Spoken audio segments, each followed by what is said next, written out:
immigration and the agriculture industry, pursuing a dream. Ya mero llego, he keeps thinking to himself.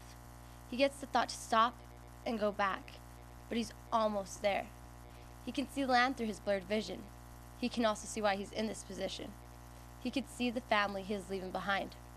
It's dark out. He shivers knowing what he's doing isn't right. But what was he supposed to do? He tried the right way, did all the paperwork, put all his money into it, waited months to get his answer, and in the end, he got denied. He feels the water become shallow. He looks up and sees that he's made it.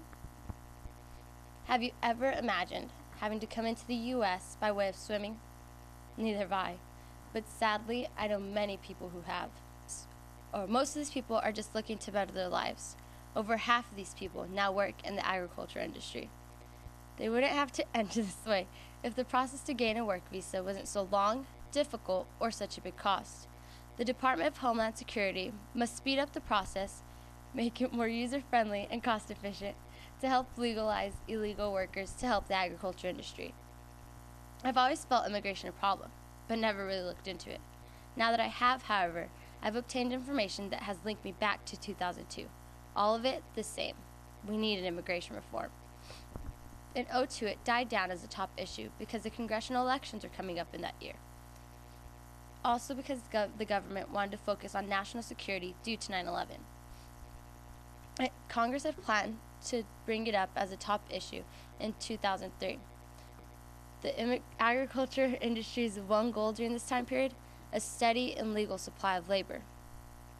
Between the years of 2002 through 2009, there have been many people who, like me, support an immigration reform.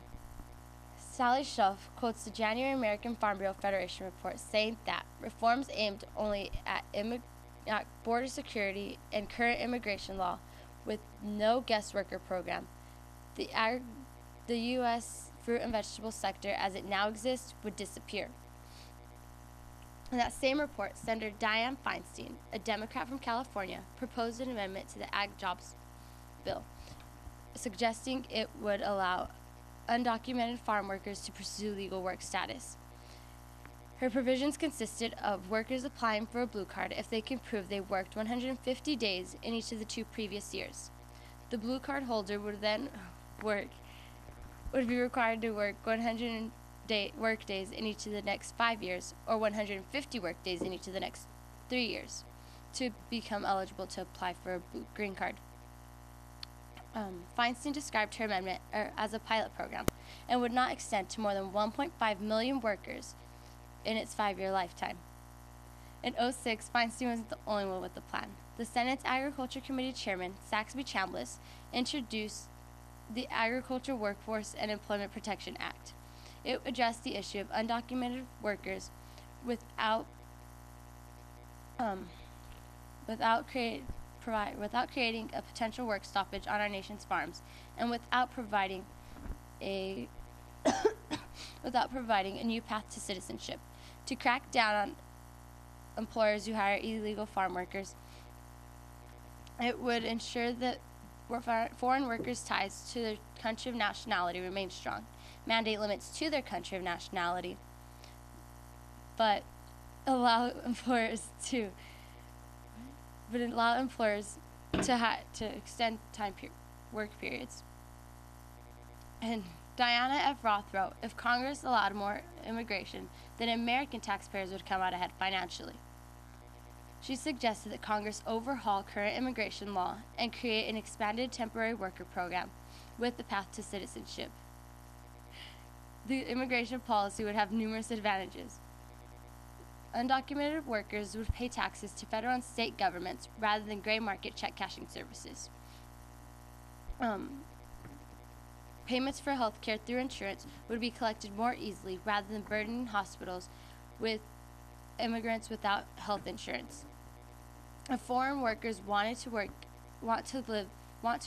in the U.S., they could pay the government for visas rather than pay smugglers for unsafe, illicit transportation. She agrees that few low-skilled workers have a legal and reliable method to enter this country and work legally. There would be little need for these immigrants if more Americans took jobs, fruit picking, cow pushing, etc. Thankfully, we do have immigrants who don't feel they are above hard labor. There are many ways to improve the immigration problem in the U.S. If anything, Homeland Security should find a way to legalize the 12 million immigrants already in the U.S. Deporting these immigrants would not be the answer. It would make a huge hole in the agriculture industry workforce, not to mention the decrease in food production, not only nationally but internationally as well. It would also lower the already bad economy. One answer could be amnesty.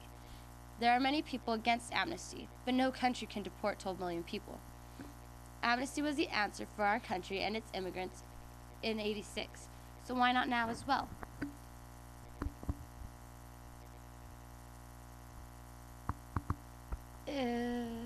May not be the best solution, but it could easily help the situation at hand. Many people have been better off being able to enter this country, legally or illegally. My family is a prime example. My mother entered with a visa, and my father entered illegally, then later took advantage of the amnesty.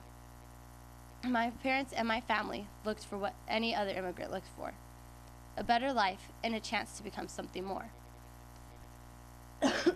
My father has worked in the agriculture industry since he first immigrated into the U.S. and has continued to do so to this day. This country is full of immigrants. The only difference is form of entry. As agriculturists, we live by a creed that E.M. Tiffany wrote.